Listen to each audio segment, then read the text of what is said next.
Cammy, I love you. I love you. I'll be back soon. I love you. You're my girl. I love you. I love you. Take care of Garrett, okay? Because you're going to get to go for another ride. Yeah, you're going to get to go for another ride and go home. I love you.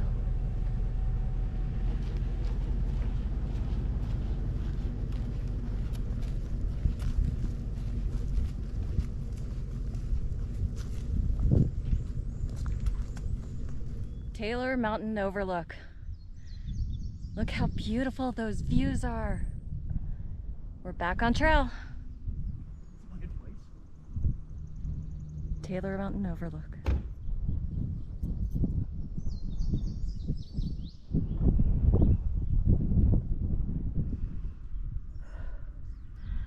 What a gorgeous view.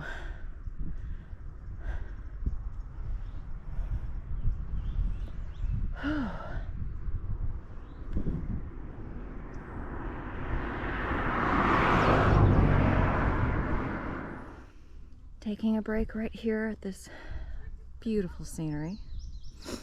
It is warm. I definitely miss the 41 degrees of hiking that we had the last day that we were out here, because it is warm. But look, how beautiful is that? It's a good place to take a break. Coming along the trail and came upon a wonderful group of people who offered me a Coke and a little bit of trail magic. Can I get your message and what you guys are doing here? We're Broken Chains. We're a bunch of bikers, motorcycle enthusiasts who found healings through Celebrate Recovery and Jesus Christ. So we're over here just getting together, and we were raising money for mental health awareness. That's awesome. Thank you. Yeah, we're here too. One of our brothers was T-boned about a month ago. Yeah. Oh no. About a month ago on his motorcycle. Oh no. And we're here for him today, supporting him and showing him some love. And that's what it's all about, love of Jesus Christ and love of our brothers and sisters. Celebrate recovery. That's wonderful. Love motorcycles. Love motorcycles. Love riding in the wind. I was 14 years old and my father bought me a Honda 250 Rebel so I could go riding in Colorado with him. Nice. Well, Broken Chains is in Colorado too. Matter of fact, we're all over the United States and in foreign countries. I think we just patched in a guy from New Zealand, actually. So New Oh, that's Zealand, right. we're Norway, spreading. We got Egypt. over 4,000 members. So you can be an associate or a riding member. All you got to do is be a member, take part in Celebrate Recovery, and that's our only requirement. Great. Your hurt, habit, or to. hang-ups. Doesn't matter. It's not just drugs, alcohol, codependency, anger, divorce, overeating, You name it. sexual addiction, Gambling, divorce, gambling. grief. If you're alive, you probably have a hurt, habit, or hang-up that you're just dealing with in a maybe not a great way. Well, thank you for bringing your message, and thank you for getting on camera with me and spreading your message. Absolutely. And thank you very much for the Coke. Thank you so much. Absolutely. You're Thank welcome. you guys. And I safe appreciate travels you. to you. We hope you do well. Yeah. Absolutely, thank you. God bless you. Well, here's something you don't see every day.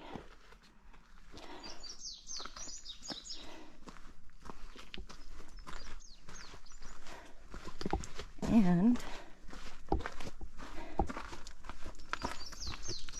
course, those gorgeous views.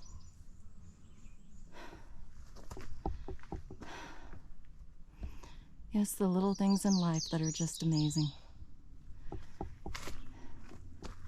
And when you start treating each day like it's a miracle, your life becomes a miracle. Taking a few moments to appreciate the beautiful things in life. So we're at Sharp Top Overlook.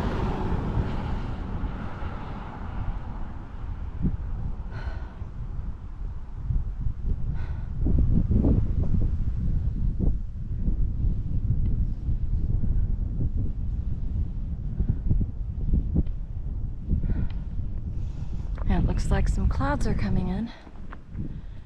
That would be great to cool everything off. It's hot. I missed the 41-degree day hiking that we last had, but look at that rain.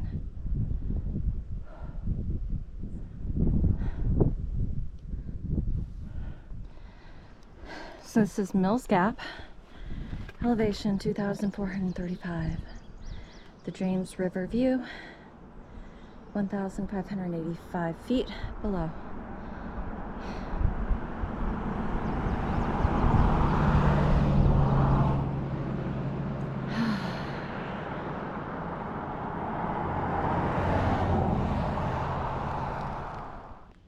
This morning's view.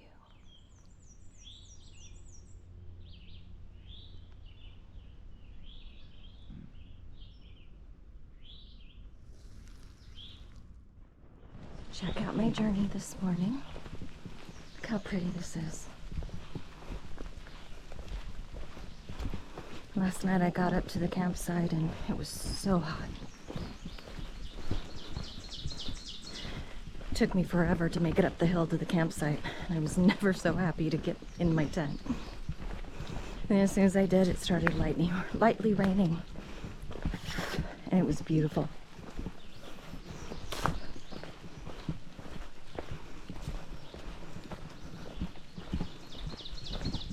2.5 miles until the next shelter, which hopefully I'll get there in time to duck out the storm and have some breakfast. Talk to you then. I don't know if you can see beyond the trees though, but you can see the mountains and the mist in the mountains there. It's gorgeous. This is what I love about this trail. Every turn you make, you never know what kind of magical beauty you're going to come upon. Time to move on. So I made it from the campsite to the next shelter, and everyone that was here is now, of course, gone and on their way, and I'm trying to grab something to eat before I head back on trail, but I was so tired last night. I didn't even get into why I didn't stop at the last shelter. Typically I like to stop at the shelters because you've got a privy, there's more people there, you know, more people, safety in numbers type thing. But I ended up,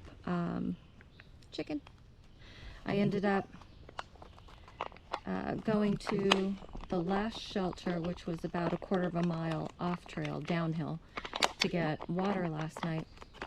And I was contemplating staying there because it'd just been such a long day between driving from Norfolk. I didn't get on trail until noon.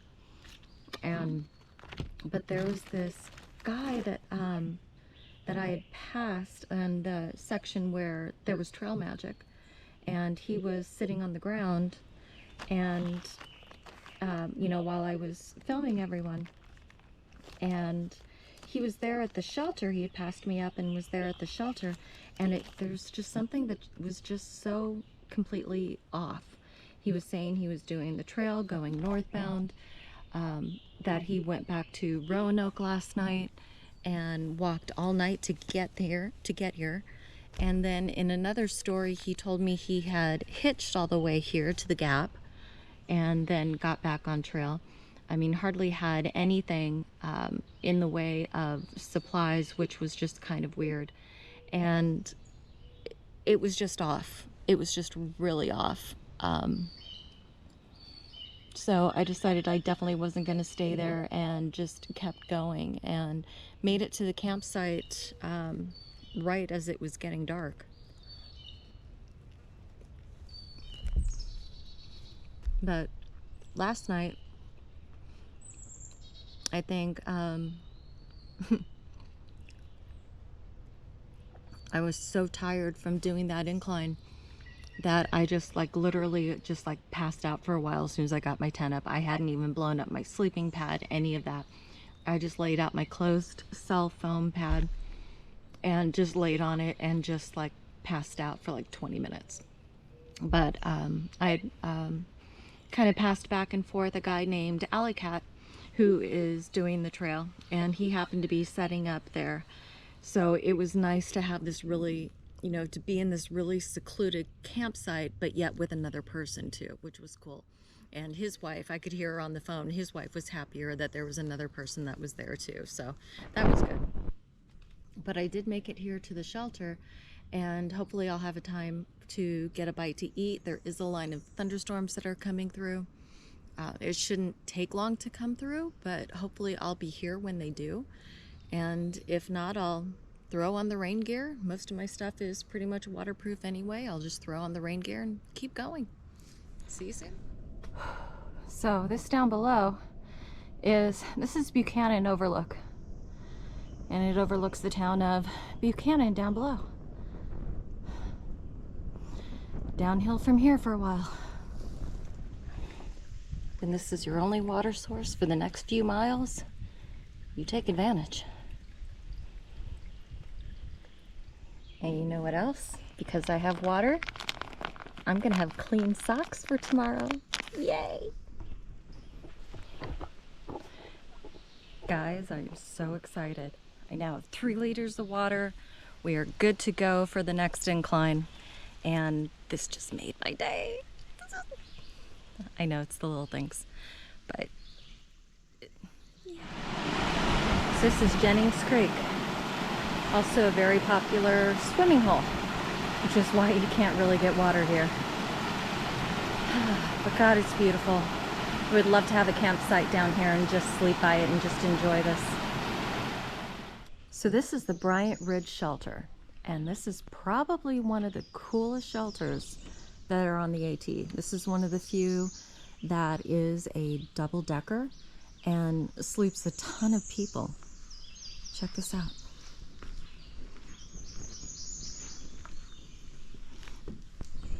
Last night there were 3 other people that were staying here with me, and they opted to stay in the shelter, and I was in my tent.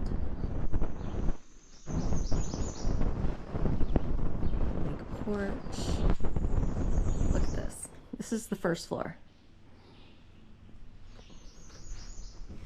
And then, if you look up, there's a ladder that goes up. It even has windows.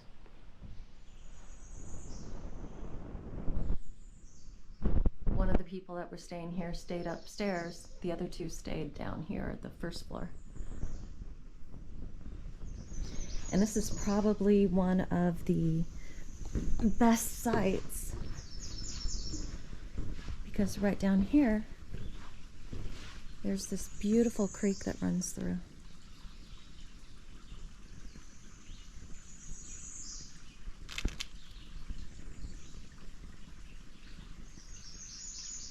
Yeah, it's just absolutely gorgeous out here. So I'm here at the Bryant Ridge Shelter.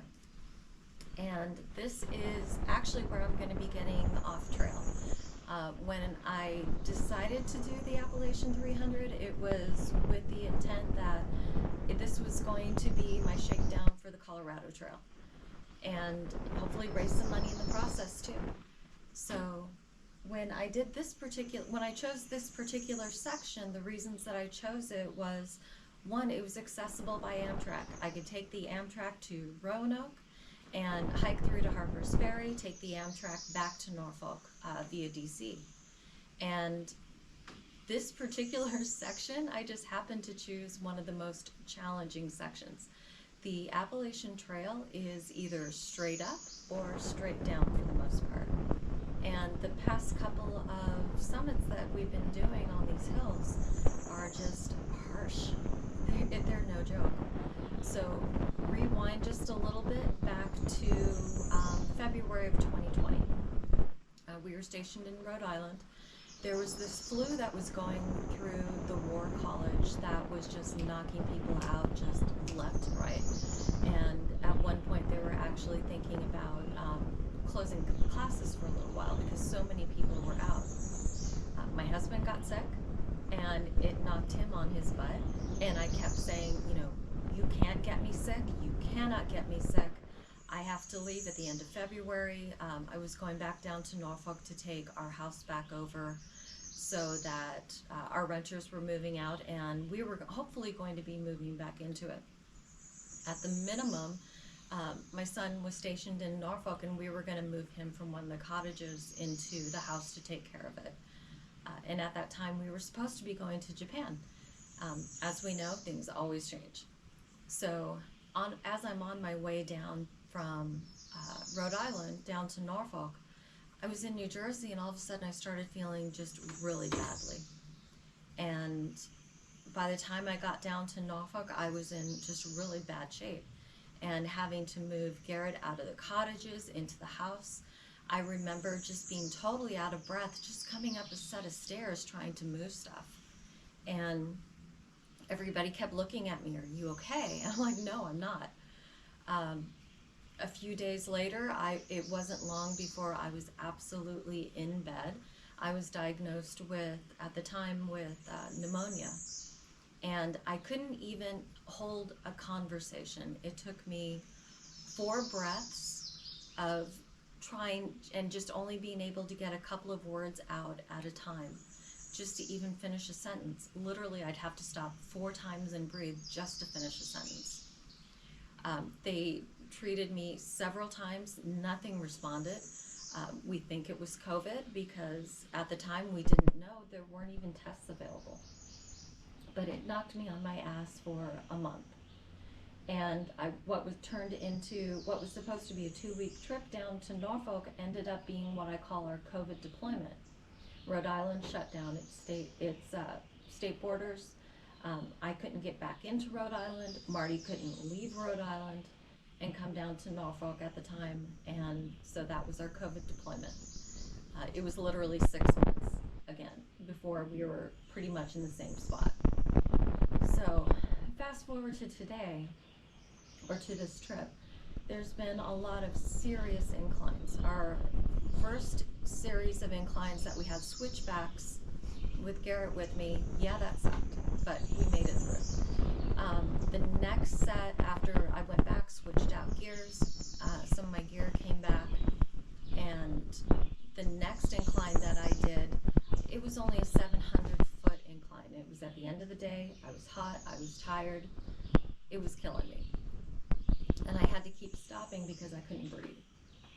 Made it up to the campsite, and then when the next series that I did was a 1,000-foot climb, and it was straight up, no switchbacks. I changed how I was doing everything, smaller steps. It still took me forever to get up there. So came down off of that mountain, got here to the shelter, and what's ahead of me, or the last one we did was a 2,000-foot incline yesterday. What's ahead of me is another 2,000-foot incline, and then down, and then a 4,000-foot incline, and then down. Honestly, with my breathing, I can't really do that.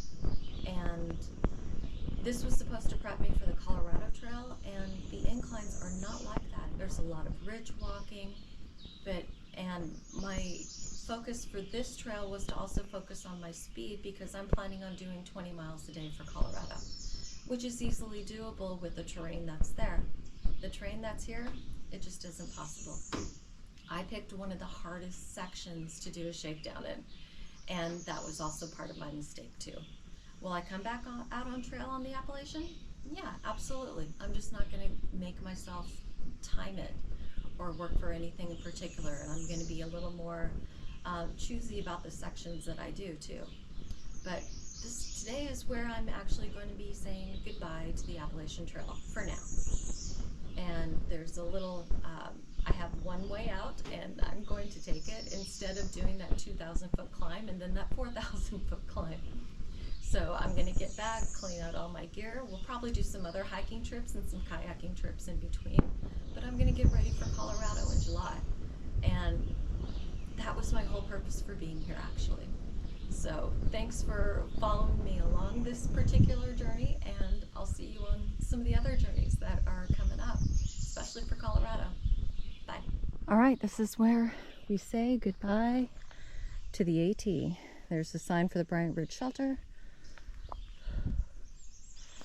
Over here is the White Blaze. This is where we say goodbye. We're headed to the Blue Blaze.